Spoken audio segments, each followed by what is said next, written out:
Desde los tiempos antiguos, el hombre ha pretendido dominar al mundo, pero la respuesta en sí es, ¿alcanza una vida para hacerlo? ¿Bastaría una vida para lograr todos los planes y objetivos que el hombre desea en su corazón? Hubo un hombre llamado Alejandro, que fue denominado grande por sus logros y hazañas que hizo en toda su vida. Sin embargo, aunque fundó un gran imperio, la vida no le alcanzó para lograr todo lo que él deseaba. Alejandro Magno, o Alejandro el Grande como también se le conoce, murió a la edad de los 32 años, dejando así un gran legado, pero haciendo ver que la vida no es suficiente para alcanzar lo que uno anhela en su corazón. La Biblia dice que la vida es como una flor del campo, que es corta, que es efímera, y se necesita de un ser supremo para sustentarla. Las cosas de esta vida son vanidad, y si uno no invierte bien, el tiempo pasa y nada de lo que uno ha vivido se aprovechará. Pero en esta limitante del hombre, hace su aparición el Ser Supremo llamado Dios, en Jesucristo, para ofrecernos algo que nadie más puede, y esta es la vida eterna. Cuando el Señor Jesús murió en la cruz, con su muerte nos ofreció vida y vida en abundancia. Y quien lo acepta como único y suficiente Salvador, se hace acreedor de esa vida. El apóstol Pedro afirma diciendo, Señor, ¿a quién iremos si solo tú tienes palabras de vida eterna? También el apóstol Pablo habla acerca de la vida eterna como el plan de Dios diseñada desde la eternidad, en Tito 1:2. El mismo Señor Jesús hace una promesa diciendo, el que cree en mí, aunque esté muerto, vivirá. Entonces lo importante es que decidamos vivir la vida eterna en Dios, ya que esta vida terrenal es pasajera y termina en un momento, pero lo que Cristo ofrece es para siempre. Busquemos las cosas de arriba, que son eternas, y solo las podemos disfrutar si tenemos una vida eterna, y esta solo Cristo la puede ofrecer, nadie más, ya que Dios es fiel a sus promesas, y esa promesa en Juan 3:16 sigue vigente. Porque de tal manera amó Dios al mundo, que ha dado a su Hijo unigénito, para que todo aquel que en Él cree no se pierda, mas tenga vida eterna. ¿Qué decidirás tú? ¿Dónde decidirás pasar la eternidad? Que el Señor te bendiga.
ojos con llanto, en ti fijaré.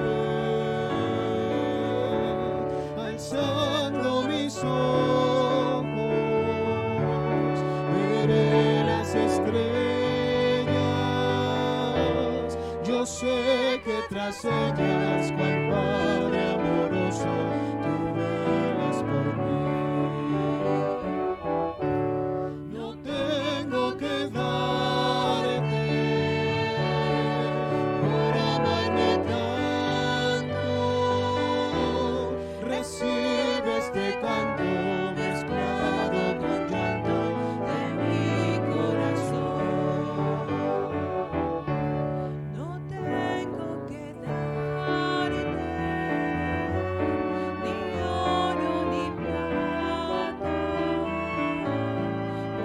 el sacrificio que hiciste por mí. En cambio recibe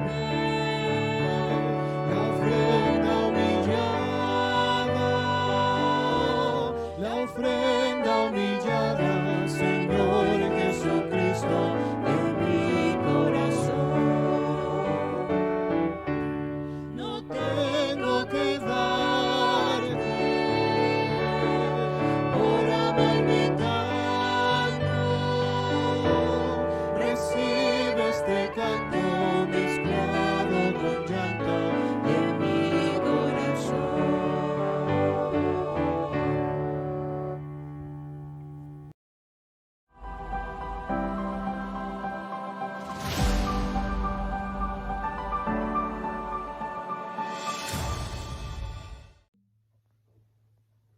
La paz de Dios, queridos hermanos, deseamos que Dios los bendiga y que ahí en su hogar, en su casa, donde quiera que ustedes estén, el Señor sea con todos ustedes, con usted y con su familia. El día de hoy vamos a ver el mensaje a la iglesia de Tiatira. Hemos visto en temas pasados ya el mensaje a otras iglesias, pero el día de hoy nos vamos a centrar en esta iglesia, la iglesia de Tiatira. Lo voy a invitar, por favor, a que abramos las Sagradas Escrituras en el libro de Apocalipsis, en el capítulo número 1, versículos del 9 al 15. Le invito a que lo lea con su familia, donde usted esté, en su celular, con su Biblia. Saque su Biblia, haga sus anotaciones. Yo sé que estos mensajes que el Señor Jesucristo envía a sus iglesias son de gran edificación para todos nosotros. La palabra del Señor dice así: Yo, Juan, vuestro hermano y copartícipe vuestro en la tribulación, en el reino y en la paciencia de Jesucristo, estaba en la isla llamada Patmos, por causa de la palabra de Dios y el testimonio de Jesucristo.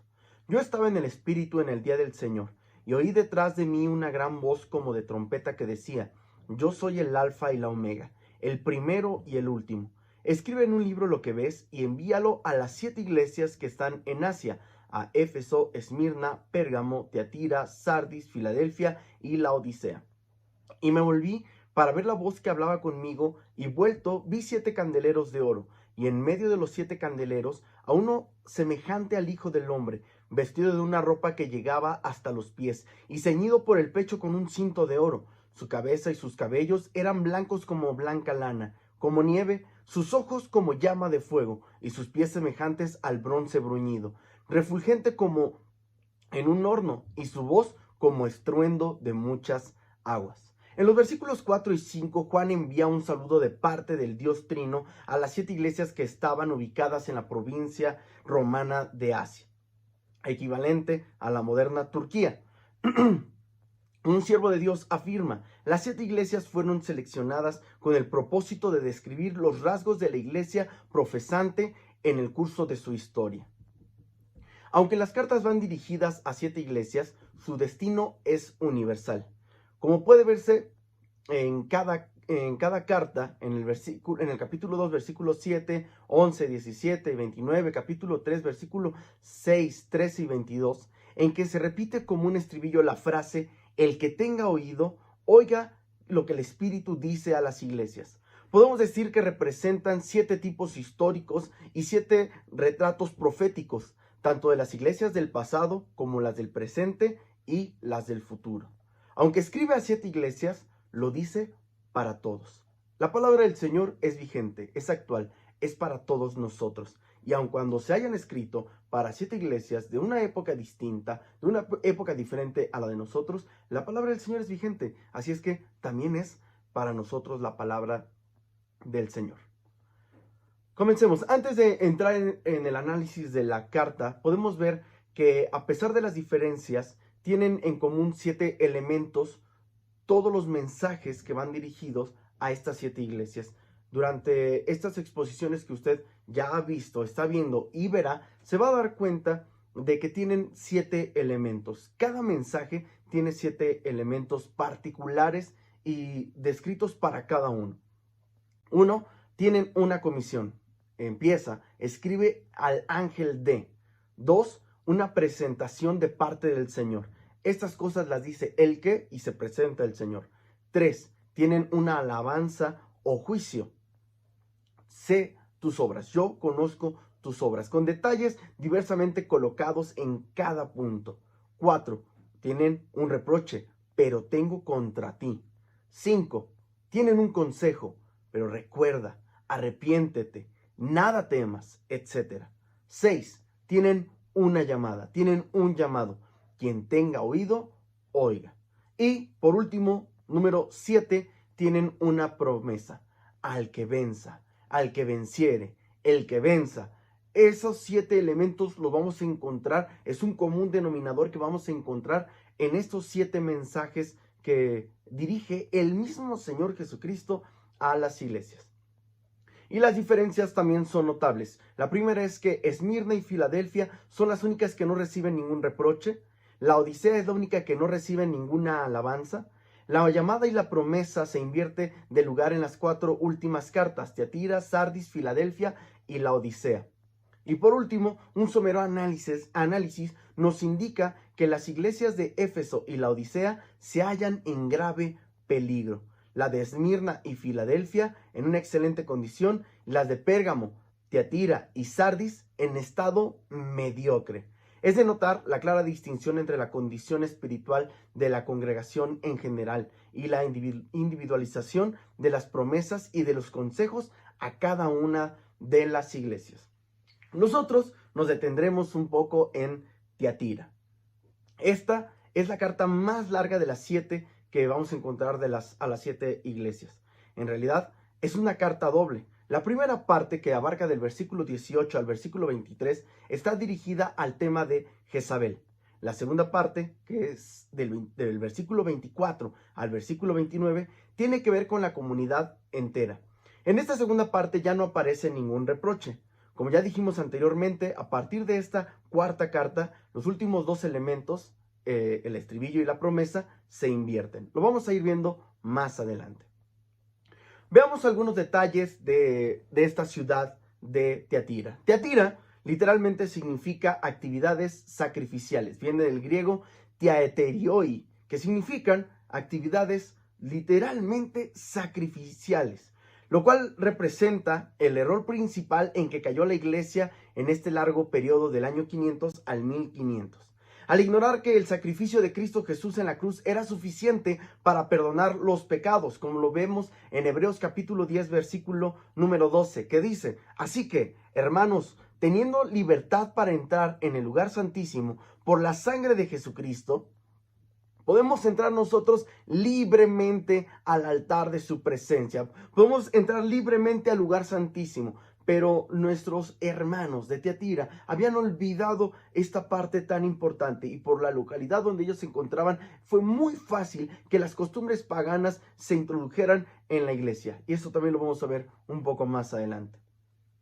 Ellos hacían de la cena del Señor un sacrificio con el altar y una casta especial de los sacerdotes. Olvidaban que ya todo había sido distinto, que ahora mediante el sacrificio único, perfecto e incondicional de nuestro Señor Jesucristo, nosotros podíamos tener acceso a su presencia y al sentarnos a la mesa del Señor. La palabra del Señor dice en Primera de Pedro capítulo 2 versículo 9: mas vosotros sois linaje escogido, real sacerdocio, nación santa, pueblo adquirido por Dios, para que anunciéis las virtudes de aquel que os llamó de las tinieblas a su luz admirable. Aleluya. La ciudad que hoy es Akishar, con un censo ya antiguo, tal vez del año 2010, tiene un aproximado de 102,000 habitantes, y está situada a 65 kilómetros al sureste de Pérgamo, un distrito ubicado en el centro de la provincia de la región del Egeo, en la Turquía occidental. La fundó Seleuco en el año 355 a.C., uno de los 4 generales entre los que Alejandro Magno repartió sus dominios antes de morir. Cayó en poder de Roma en el año 190 a.C. y era célebre por su comercio, por todas sus tintorerías, por toda su lana que producían, lana de la tela. De allí era Lidia, la de los Hechos, capítulo 16, versículo 4. Los habitantes de Tiatira tenían, según un gran historiador de nombre Plinio, una fama de gente deshonrada. Y como en los mensajes también en las demás iglesias, la iglesia estaba centrada en puntos específicos, en puntos donde la población tenía rasgos particulares. Y este era uno de los rasgos que tenía la población de Tiatira, y es que era gente deshonrada. Había allí un templo al dios Apolo, otro a Artemisa, y como en Éfeso también había un templo dedicado a ellos. Y todo esto fomentaba la idolatría, la superstición, el ocultismo, y lo que vemos más adelante en el mensaje que le escribe el Señor a la iglesia, las profundidades de Satanás. Resultaba así muy difícil la posición de los cristianos por la alternativa entre el compromiso de cumplir sus obligaciones gremiales, y es que cada gremio en aquel lugar tenía un dios. Cada que alguien se dedicaba a algo, ellos a ese evento, a esa dedicación, celebraban a un dios diferente. El que se mantenía fiel arriesgaba su empleo, su prestigio, incluso su propia vida. A esta iglesia se le presenta el Señor como el Hijo de Dios. Veamos qué dice el versículo número 18, que es donde comienza la carta. Y escribe el ángel de la iglesia en Tiatira, el Hijo de Dios, el que tiene ojos como llama de fuego y pies semejantes al bronce bruñido, dice esto. Comencemos con esto. Es el único lugar en el Apocalipsis en que se aparece explícitamente la filiación divina del Señor Jesucristo. Aunque se hallan adjetivos en otros versículos del Apocalipsis, aquí se presenta el Señor como el único y verdadero Hijo de Dios, y quien fuera de Él no hay más. Él se presenta diciendo en su palabra, el Hijo de Dios. El que tiene ojos como llama de fuego, dice el versículo número 18. Es una expresión que vemos también en el versículo 1, en capítulo 1, versículo 14, que ya lo leímos. Los antiguos creían que para ver bien se necesitaba, además de la luz exterior, otra luz que emanaba del interior de las personas. Así pensaba Platón, así pensaba Agustín de Hipona. En este contexto cultural, sería fácil para un habitante de Tiatira entender esta parte. La vista de Cristo lo penetra todo. El que tiene ojos como llama de fuego. Los ojos del Señor lo ven y lo comprenden todo. Por eso esta expresión de que el Señor contemplaba todo era muy fácil de entender para ellos. Entendían muy bien esta frase. El que tiene ojos como llama de fuego. Esto nos dice a nosotros, hermanos, que el Señor lo ve todo donde quiera que estemos, donde quiera que usted se encuentre, en este momento, donde usted esté, ahí el Señor lo ve todo. Él tiene ojos como llama de fuego. Y dice más adelante, y pies semejantes al bronce bruñido. Esta expresión, vista también en el capítulo 1, versículo 15, dice esta parte, con estos pies poderosos puede hollar a sus enemigos. Nadie puede hacer frente al que todo lo puede. Es un gran consuelo para nosotros saber que el Señor todo lo sabe y todo lo puede. Lo que tú y yo no hemos contado a nadie, Cristo lo sabe. No importa dónde lo hayas hecho, cuándo lo hayas hecho, hace cuánto lo hayas hecho, el Señor lo sabe y lo puede todo. Aleluya. Y esta expresión más adelante del versículo que expresa, dice esto, después de presentarse el Señor como el Hijo de Dios, el que tiene ojos como llama de fuego y pies semejante al bronce bruñido, dice esto.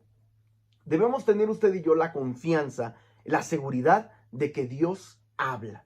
Dios habla hoy. Él te habla a ti ahora. Él dice esto. Es lo que dice en su presentación del versículo número 18 de Apocalipsis capítulo número 2. Dice esto. Él se presenta y dice esto. Él habla.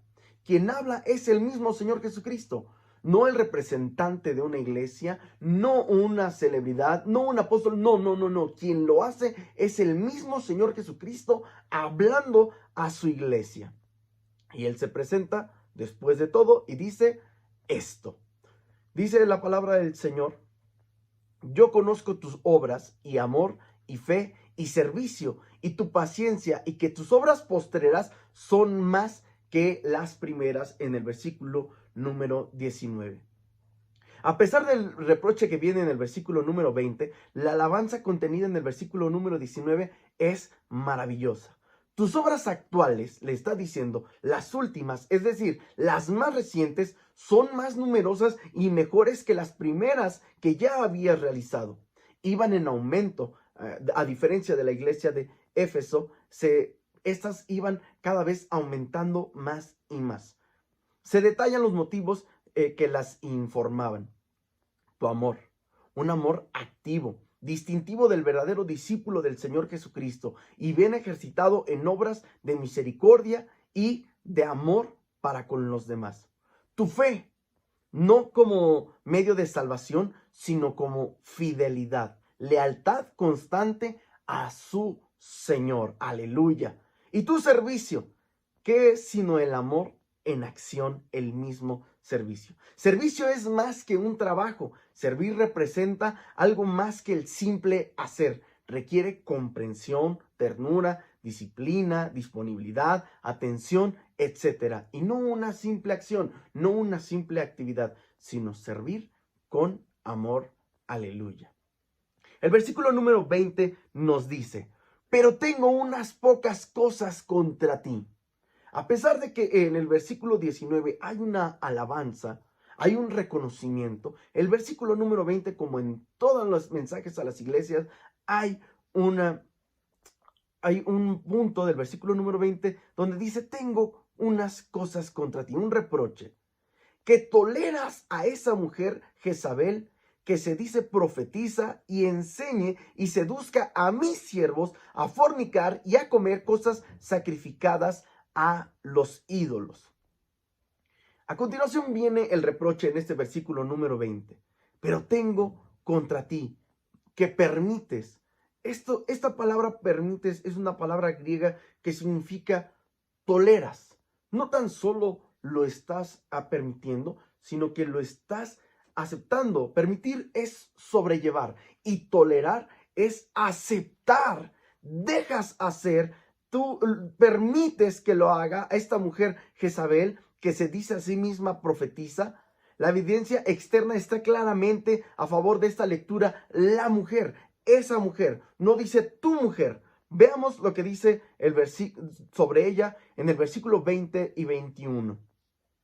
Es un nombre simbólico y no propio, ya que ningún judío habría puesto ese nombre a una hija que ellos tuvieran, y por otra parte no entraba en el léxico de un pagano. Recuérdese la historia de esta mujer en el primer libro de Reyes, hija del rey de Sidón, que indujo a su marido Acab, rey de Israel, a la idolatría, la injusticia y la corrupción, la que introdujo en Israel el culto a Astarte, a Baal y a otras falsas deidades. Y lo hizo con el apoyo oficial del Estado, en aquel Estado singularmente teocrático.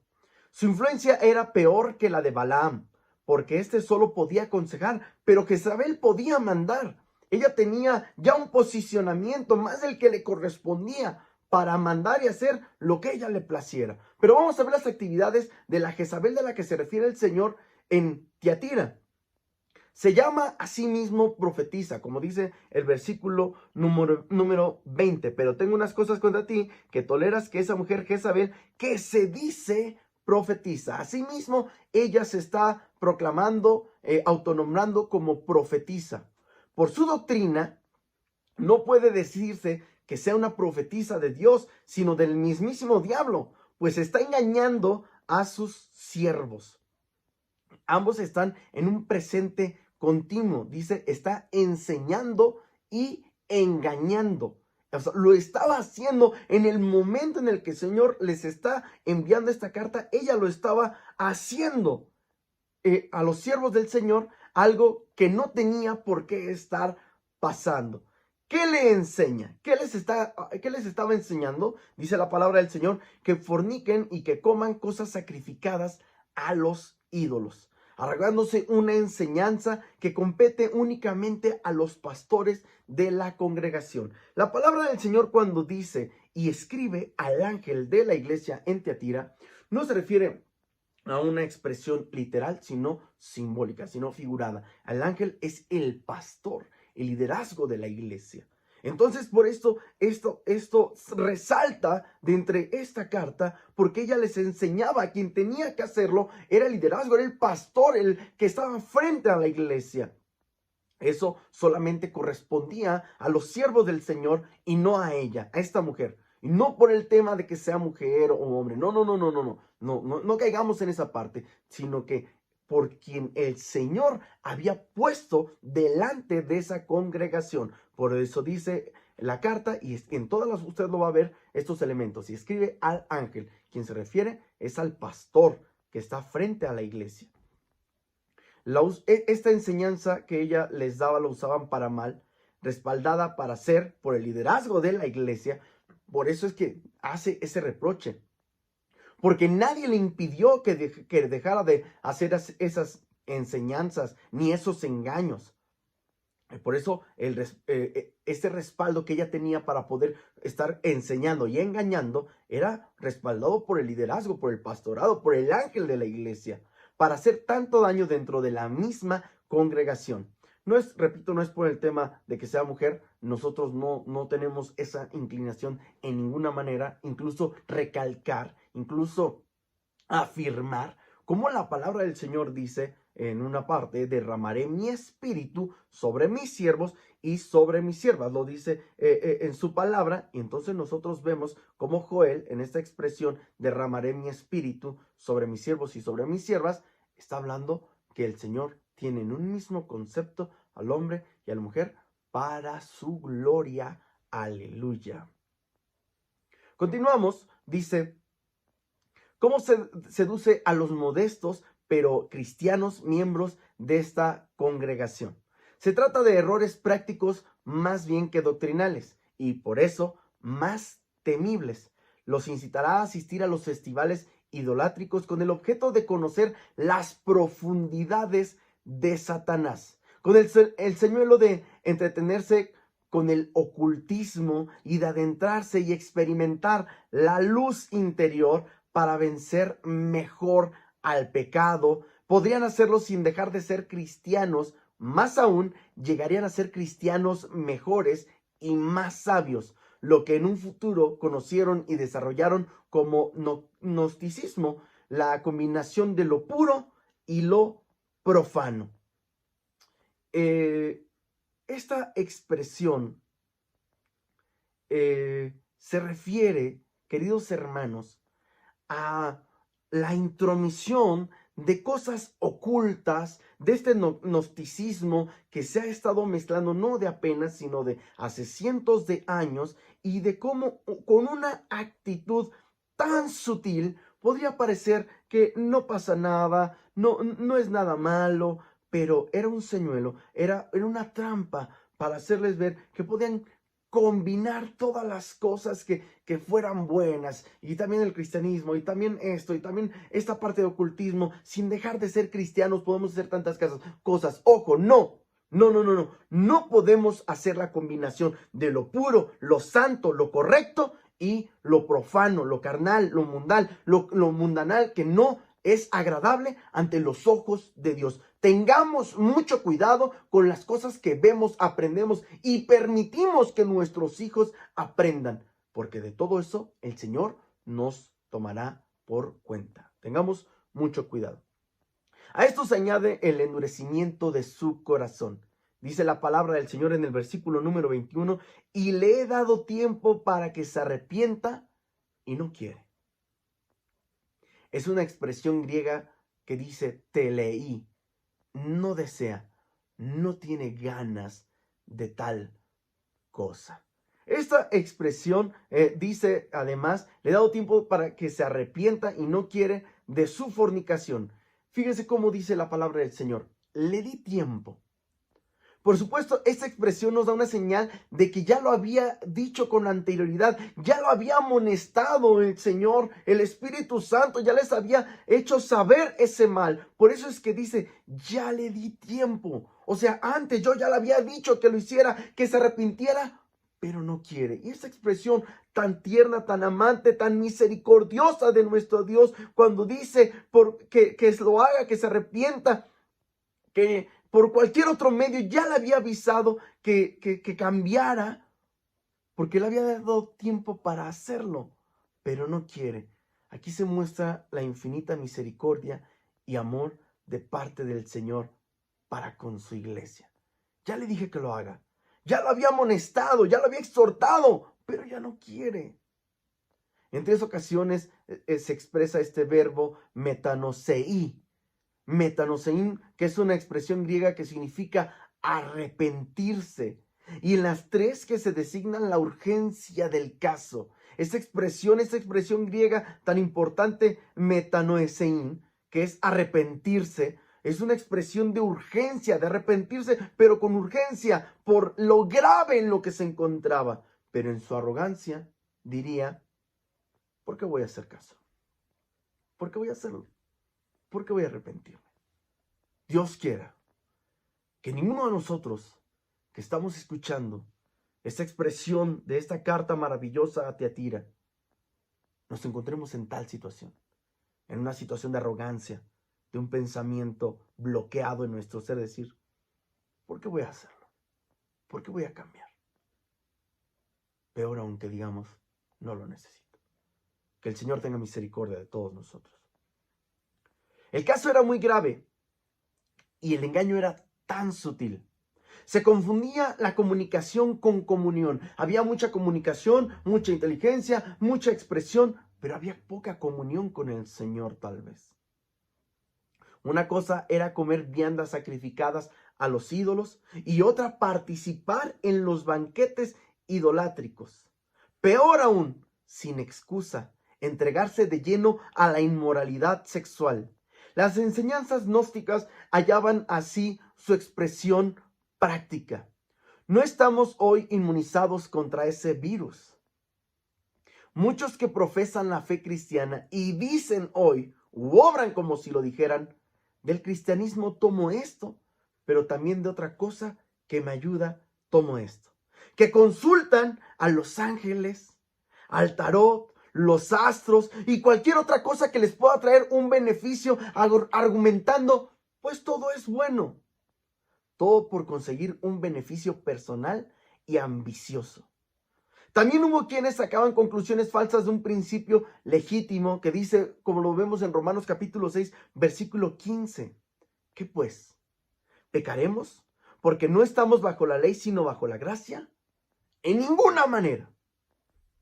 Queridos hermanos, hay quienes se encuentran buscando una cosa y otra y nada les sacia. Incluso van al templo, ofrendan, doblan sus rodillas, cantan, pero también por debajo o por muy encimita, pues también consulta a ver qué dicen los ángeles, qué dicen las cartas, qué dice el horóscopo, qué dicen los astros. No, queridos hermanos, no caigan en ese engaño de Jezabel, no caigan en ese engaño de las tinieblas. Dios nuestro Señor ha enviado a Jesucristo, al único y suficiente Salvador, para que usted y yo conozcamos la vida eterna. Bendito sea su nombre. Aleluya.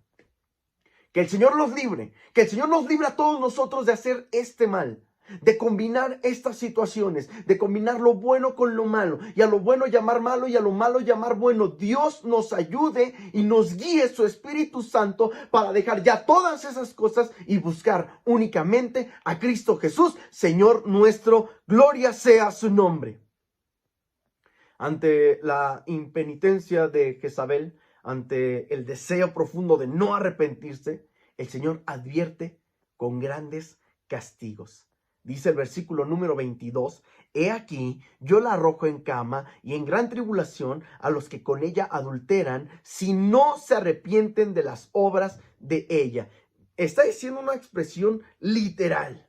Está haciendo una expresión muy clara. Yo la arrojo en cama.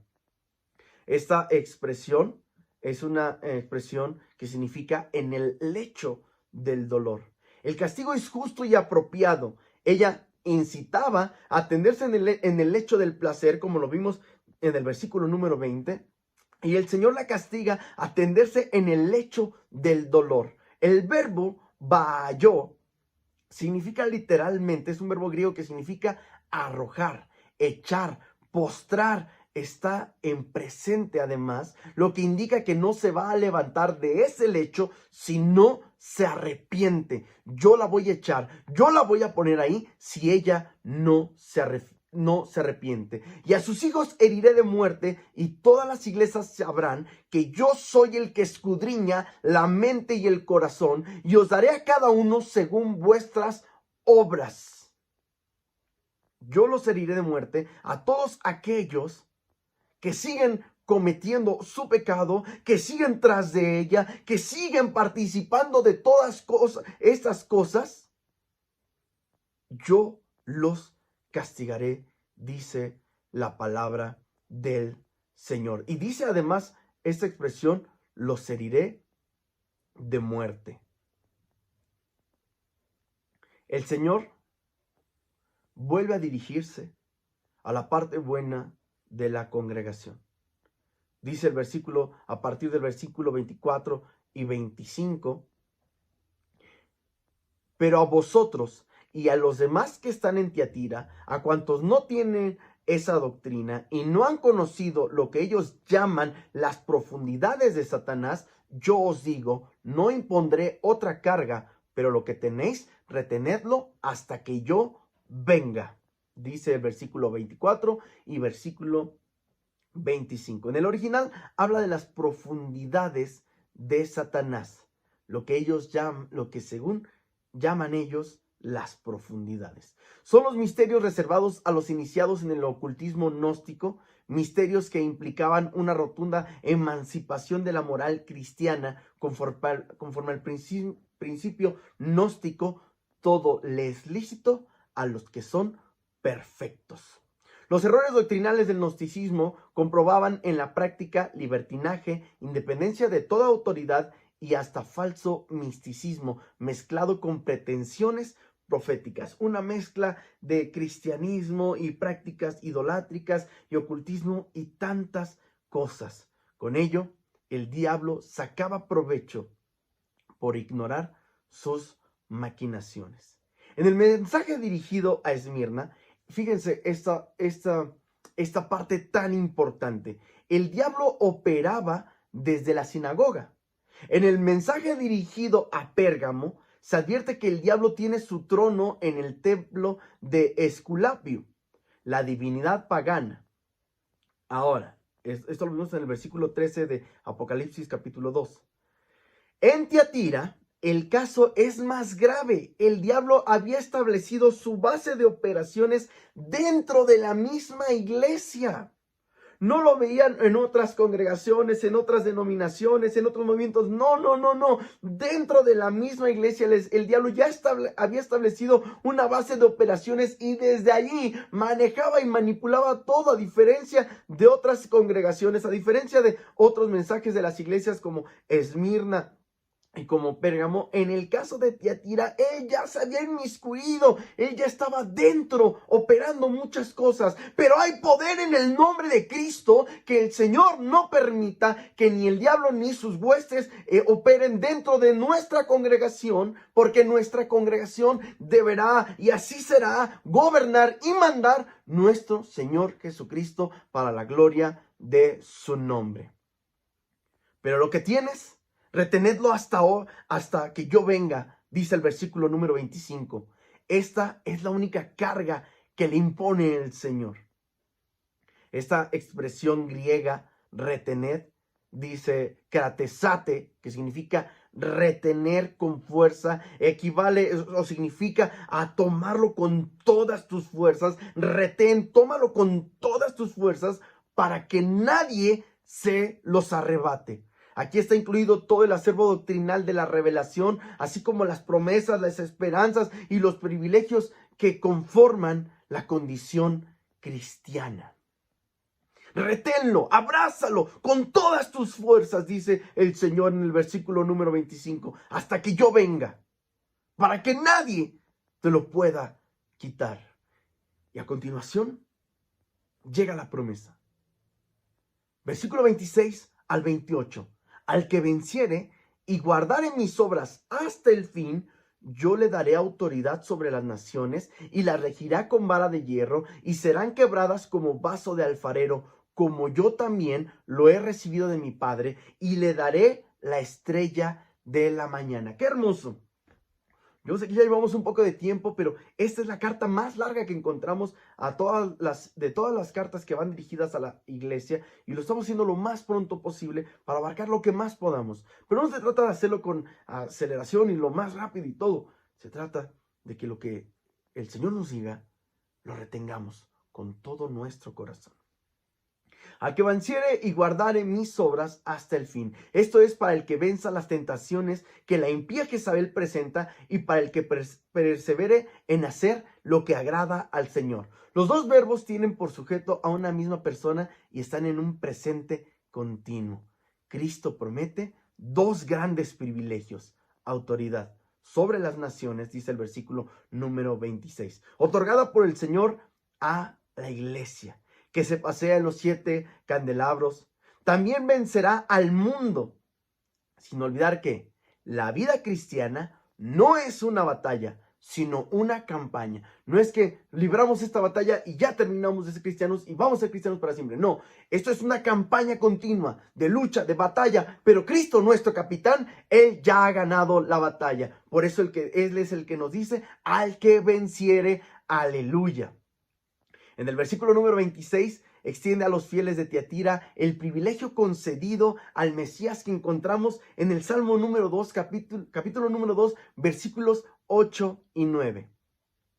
Dice: pídeme y te daré por herencia las naciones, y como posesión tuya los confines de la tierra. Así lo vemos en el versículo número 8. Y en el versículo número 9 dice: los quebrantarás con vara de hierro, como vasija de alfareros los desmenuzarás. El versículo número 27 detalla cómo ejercerá el vencedor tal autoridad: y los regirá con vara de hierro, y serán quebradas como vaso de alfarero, como yo también lo he recibido, esa autoridad, de mi Padre. Aleluya. Y le daré la estrella de la mañana, dice el versículo número 28. Esta es la segunda promesa hecha al que vence y persevera hasta el fin, haciendo lo que agrada al Señor. También es participación en la gloria de nuestro Señor Jesucristo resucitado, un don igualmente escatológico. Pedro expresa lo mismo en la segunda carta de Pedro, capítulo 1, versículo 19. Tenemos también la palabra profética más segura, a la cual hacéis bien en estar atentos como una antorcha que alumbra en un lugar oscuro, hasta que el día esclarezca y el lucero de la mañana salga en vuestros corazones. Segunda de Pedro, capítulo 1, versículo 19. Con una frase que coincide en el significado, esta hermosa expresión, el lucero de la mañana, es aquella luz se levanta en vuestros corazones. Se trata del sol espiritual que es Cristo Jesús, Señor nuestro, la luz del mundo, el que brilla para siempre. Por todo el libro se observa la luz, una luz muy superior a toda la luz física. Por eso las iglesias son candelabros y los ángeles son estrellas. Pero la luz que ilumina todo, la verdadera luz, es Cristo Jesús, Señor nuestro. Finalmente, en el versículo número 29, este estribillo que encontramos en todos los mensajes a las 7 iglesias: quien tenga oído, oiga lo que el Espíritu dice a las iglesias. Como todas las escrituras, también como todo lo que encontramos desde el Génesis al Apocalipsis, los capítulos 2 y 3 de Apocalipsis se escribieron también para nosotros. Cada creyente, al llegar hasta este punto, debería hacer un sincero examen de conciencia y rectificar todo lo que se eche en falta en nuestra visión del Señor y en nuestra obediencia a su palabra. Y a nivel congregacional, tendríamos también que preguntarnos, ¿somos fieles al encargo que el Señor dio a su iglesia hasta el día de hoy? ¿Retenemos verdaderamente el nombre del Señor Jesucristo y llevamos en alto sus candelabros en medio de las tinieblas en este mundo? Grandes son los privilegios que tenemos al ser la iglesia de Cristo, así como grandes las responsabilidades. El Señor nos ha dado la victoria aún antes de pelear esta batalla, porque Él la ganó en la cruz del Calvario. La iglesia, como dice el siervo del Señor, es el único ente sobre la tierra espiritual que ha ganado la batalla antes de pelearla, porque Cristo Jesús la ha ganado por ella. La carta termina particularizando en el versículo número 29. Quien tenga ese oído, oiga lo que el Espíritu dice a las iglesias. El Espíritu que habla a las iglesias es el aliento del Padre y del Hijo.